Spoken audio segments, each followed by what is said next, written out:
ওই খারা আমারে 20 টাকা দিবি? নাই ভাই। তাইলে 10 টাকা দে। নাই ভাই। তাইলে 5 টাকা দে। আরে ভাই আমার কাছে তো কোনো টাকাই নেই, আমি নিজেই তো বড় গরিব, আপনারা কইতে দিমু। তাইলে তুই গরিব? হ্যাঁ এলো এইদিকে চিল করিস যা।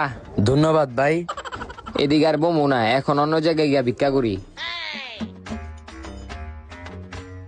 ভাই 10 টাকা দিবেন? জান তিকা ভিখারি মুখারি গায়ে হাত দিতাছে। কিরে তুই আমার এমন করলি কে? তুই এই বাসার ভাড়াটিয়া? হ এখন কি হইছে? খারো তোরা দেখাইতাছি। হ্যালো ম্যানেজার, হ্যাঁ তুই বোমাবট্টি 3 নাম্বার গলিতে আয়। ও পোলাপাইন ডাক দিতাছ, ডাক দে, আমি এদিকেই আছি। কি হয়েছে স্যার, ডাকছিলেন? ওই কে এই বাসার ভাড়াটিয়া? হ্যাঁ স্যার। কি ও ম্যানেজার, এই ভিক্ষুকটারে আপনি স্যার কইতাছেন কে? হই বেড়া, এলাকায় যত বাড়ি আছে সব বাড়ি মালিক খায়। ওই ম্যানেজার ওরা তাড়াতাড়ি বাড়ির থেকে বাই কর।